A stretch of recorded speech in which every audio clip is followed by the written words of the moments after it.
어린 시절에 들었던 말 한마디에 그게 비수가 꽂혀가지고 평생 고통스러워하는 거예요. 말에도 온도가 있다는 말을 가끔 하잖아요, 우리가.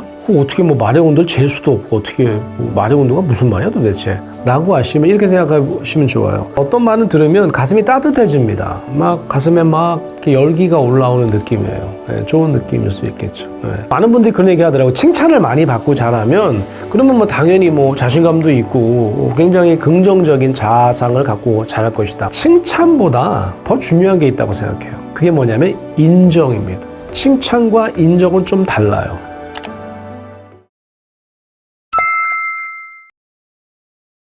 저는 지난 한 30년 동안 가족 상담 분야에서 일해온 전문가이거든요.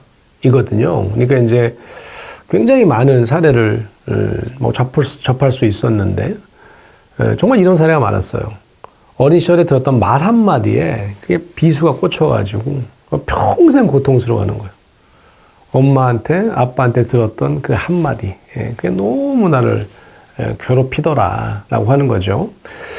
실제로 저는 뭐 어떤 말을 주로 하세요? 이런 말은 좋습니다, 나쁩니다. 이런 얘기를 하면 좀 뭐 종류도 워낙 많으니까 말의 종류가, 그죠?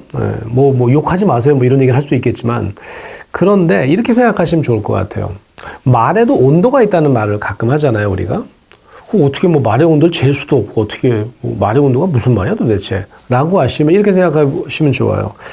말을 하면 그 상대방에게 그 말의 온도는 전달이 돼가지고 가슴으로 전달이 돼요. 그래서 어떤 말은 들으면 가슴이 따뜻해집니다.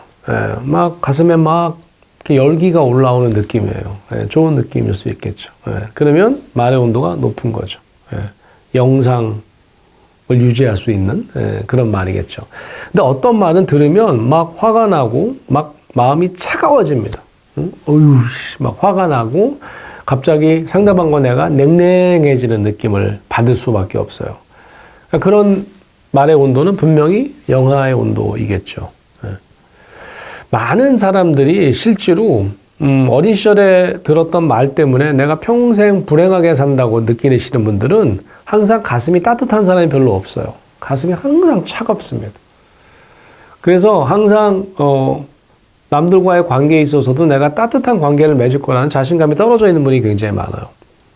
그래서 여러분의 자녀를 내가 정말 따뜻한 가슴의 아이로 키우고 싶다라고 하면 내가 하는 말로 아이의 마음이 가슴이 따뜻해질까 차가워질까 그걸 아마 염두에 두시면 아이가 따뜻하게 만드는 말, 그 아이로 하여금 내가 얼마나 자랑스러운지 기쁜지 넌 나에게 얼마나 소중한 존재를 자꾸 말해주신다라고 하면 다행히 뭐 이 아이는 가슴이 차가워지는 시간보다 가슴이 따뜻해지는 시간이 더 많겠죠.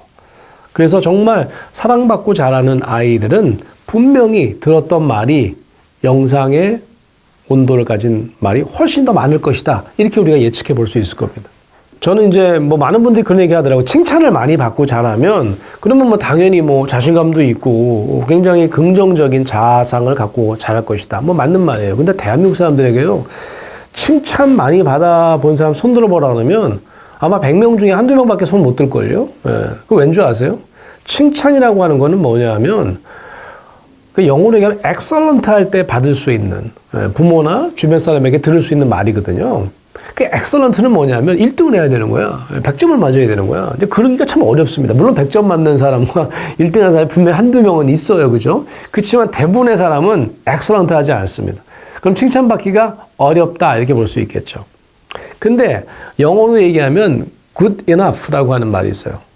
그 정도면 충분히 괜찮아. 충분히 좋아. 뭐 이런 거죠. 그래서 저는 칭찬보다 더 중요한 게 있다고 생각해요. 그게 뭐냐면 인정입니다. 칭찬과 인정은 좀 달라요. 잘했어. 100점 맞으니까 최고야 라고 하는 칭찬받기는 어려워요. 그런데 그 정도면 애썼어. 괜찮아. good enough 라고 하는 거는 인정의 말이거든요. 부모라면 인정의 말을 많이 해줄 수 있어야 되는 거고 칭찬하기가 어려워서 칭찬해 줄 게 거리가 없다라고 하면 인정을 해줄 수 있어야 돼요. 칭찬은 무조건 잘해야 보상으로 주어지는 선물이라면 인정은 잘 못해도 그래도 노력을 알아주는 거죠. 괜찮아라는 말 할 수도 있고 다음에 더 나아지면 되는 거야. 지난번에 70점인데 이번에 75점이면 뭐, 많이 좋아진 거지 뭐. 저는 꼭 우리 부모님들이 자녀에게 해주셨으면 좋겠다라고 생각하는 거는 기죽지 마. 야, 너 75점이라고 뭐, 네 인생이 75점이잖아? 아니거든? 어깨 펴! 뭐 이런 거죠. 그래서 저는, 우리 자녀가 늘 이제 어린 시절에 이 아이가 공부를 좀 못해도 괜찮아. 근데 좀 당당했으면 좋겠어. 그러면 당당한 건 뭐냐면 내가 70점을 맞아도 70점으로 안 사는 거거든요. 내가 70점을 맞고 남들보다 좀 못하는 게 많아도 그래도 나는 나야 하고 좀 당당해야죠. 그러려면 인정을 많이 해주셔야 됩니다. 칭찬보다는 인정의 말을 많이 해주시라. 제가 좀 더 쉽게 설명을 하면 이런 거예요. 칭찬은 자꾸 행위를 봅니다. 영어로 얘기하면 doing을 봐요. 네가 칭찬받을 짓을 했어. 행동을 했어. 잘했어. 요거 좀 칭찬에 가까워요. 자꾸 행동을 봅니다. 성적과 실적을 봅니다. 그런데요, 인정은요, 존재를 봅니다.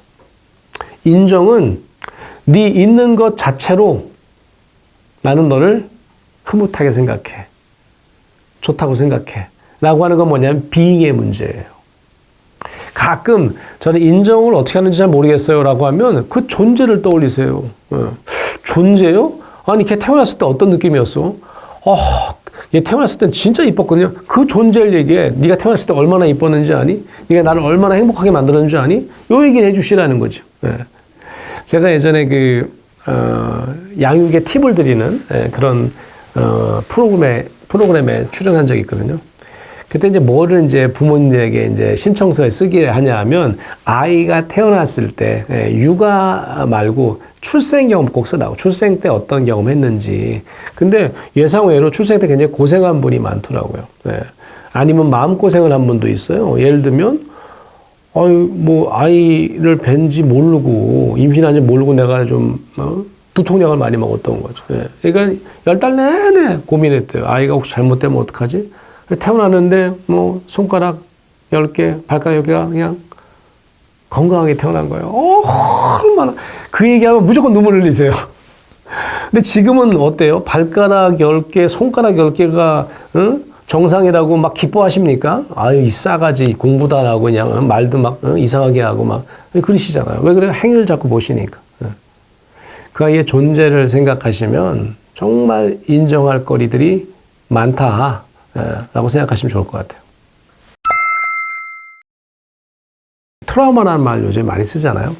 그러니까 어린 시절에 매를 맞거나 학대를 경험하신 분들이 이제 성인이 돼서 이걸 어떻게 잘 회복하고 이제 새로운 사람으로 살 수 있을까라고 하는 건데, 그래서 전문가들이 이걸 이제 말을 하나 만들어냅니다. 그게 뭐냐면 애착 외상이래요. 그러니까 애착이라는 거는 이제 부모님과의 어떤 건강한 안정적인 관계를 맺을 수 있어야 되는데 그게 힘들었던 거예요. 엄마 아빠가 사랑을 주기는커녕 늘 비난하고 남들과 비교하고 심지어는 학대까지 했다. 이 정도 되면 애착 외상이 생긴다라고 하는 거죠. 그러면 이 트라우마가 생기면 이제 이 트라우마는 뭐 여러분 PTSD 이런 말 들어보셨을 텐데 외상 후에도 계속해서 내가 장애를 입고 산다. 외상 후 스트레스 장애 이런 말을 이제 만들어낸 거거든요. 근데 실제로 외상 후 장애라는 말보다 요즘에 더 많이 쓰는 말이 있습니다. 그게 뭐냐면 외상 후 성장이에요. 여러분이 아마 들어보셨을 겁니다. 미국이 가장 사랑하는 소설가죠. 20세기 최고의 소설가라고 하는 윌리엄 포크너라고 하는 소설가가 있어요. 그분이 아주 멋진 얘기를 한 적이 있는데 그 제목이 뭐 이런 내용이에요. 내용이 그런 유명한 인용문인데 과거는 죽지 않는데요. The past is not dead. 죽지 않는데 살아있대 과거가. 심지어 또 뭐라고 그러냐면 is not even past. 심지어는 지나가지도 않았대. 그러니까 과거가 죽지도 않고 사라지지도 않고 심지어는 지나가지도 않는데 과거가 지나가지 않는다는 말은 뭐냐면 과거를 재해석해서 우리는 현재를 다르게 살 수 있다. 이런 말도 돼요. 내가 과거가 없었다면 내가 현재를 새롭게 해석할 수 없었을 텐데 여러분 역사라는 게 뭡니까? 왜 과거를 공부하는 거죠? 한강 작가가 멋진 얘기를 했죠. 죽은 자가 산 자를 구원할 수 있는가? 과거의 역사가 과거의 사실이 현재를 새롭게 살 수 있는 모판이 되더라고 하는 거죠. 과거를 모판 삼아서 내가 이제는 내 자신이 내가 보는 세상이 좀 다르게 내가 성장해 가는 것을 외상후 성장이라고 얘기합니다. 예를 한번 들어볼게요. 자녀를 잃은, 왜 자녀를 잃으면 자녀를 땅에다 못 묻고 가슴에다 묻는다고 하잖아요. 그 사회적 참사나 여러 가지 이제 불행한 사고로 인해서 자녀를 잃은 부모님들이 있습니다. 이런 분들 내가 옆에서 보고 그분들 도와드렸던 적이 있는데 정말 엄청난 외상을 가지고 사시는 거죠. 예전에 그 세월호 참사가 일어났을 때 이런 자녀가 있었대요. 집안 형편이 이제 좋지를 않아서 제주도 가려면 돈을 좀 많이 내야 되기 때문에 나 가기 싫어 그랬다는 거예요. 엄마한테. 나 공부할 것도 많고 나 그냥 수학여행 안 갈 거야. 근데 이제 엄마가 알아차린 거죠. 아이고 얘가 또 돈 아끼려고 걱정하지 마. 그래서 이제 보냈단 말이죠. 그런데 그런 참사로 아이를 잃었어요. 이 어머니 어떻게 사실까요? 이 어머니는 이렇게 얘기하더라고요. 내가 걔 죽였다고. 걔가 안 간다고 그랬는데 억지로 등 떠밀어서 내가 수학여행비 주면서 보냈는데 아유 내가 애를 죽였다고. 그런 어떤 외상하고 어떻게 살 수 있을까요? 이런 분들도 이런 어떤 외상 후 성장이 가능할까요? 이런 분들이 이제 외상 성장을 하는 걸 제가 이제 보게 되는데 그분이 스스로 얘기하는 거예요. 내가 정말 예전에는 부엌대기였대요. 맨날 그냥 도시락 싸주고 애 뭐 뒷바라지 하는 게 내 인생이었는데 우리 애 새끼밖에 못 봤다. 근데 아이의 이런 사고를 경험한 다음에 내가 바뀌었습니다. 내 자신이 바뀝니다. 어떻게 바뀌었습니까? 다른 사람을 쳐다보게 됐습니다.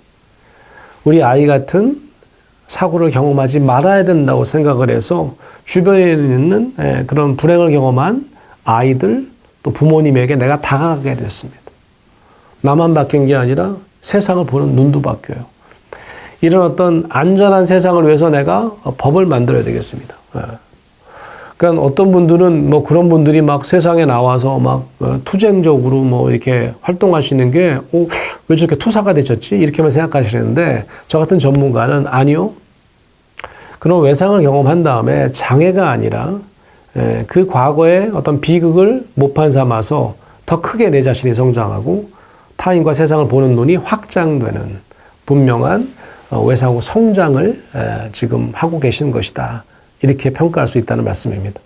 심지어는 자아가 오히려 확장되고 내 가족밖에 보지 못했던 사람이 주변에 있는 불행을 함께 경험한 사람들과 함께 나누고 예전에 그런 사회적 참사를 경험한 분들이 아무리 뭐 저 같은 전문가가 막 도움을 주려고 해도 별 도움이 안 됐대요. 그런데 예를 들면 세월호 참사를 가진 부모님들이 이태원 참사를 겪은 그런 부모님들을 만나서 아무 말 하지 않고 뜨겁게 포옹하고 눈물 흘려주는 것. 이때 이제 이태원 참사에 이제 고통 가운데 있었던 부모님들이 가장 큰 위로를 받았다. 이런 얘기를 하는 건 뭐예요? 실제로 이런 참사를 경험한 부모님들이 오히려 세상에 불행을 겪은 사람들에게 더 많은 일들, 더 선한 일들을 더 해가면서 스스로 성장할 수 있는 기회가 분명히 있을 수 있다라고 하는 말씀입니다.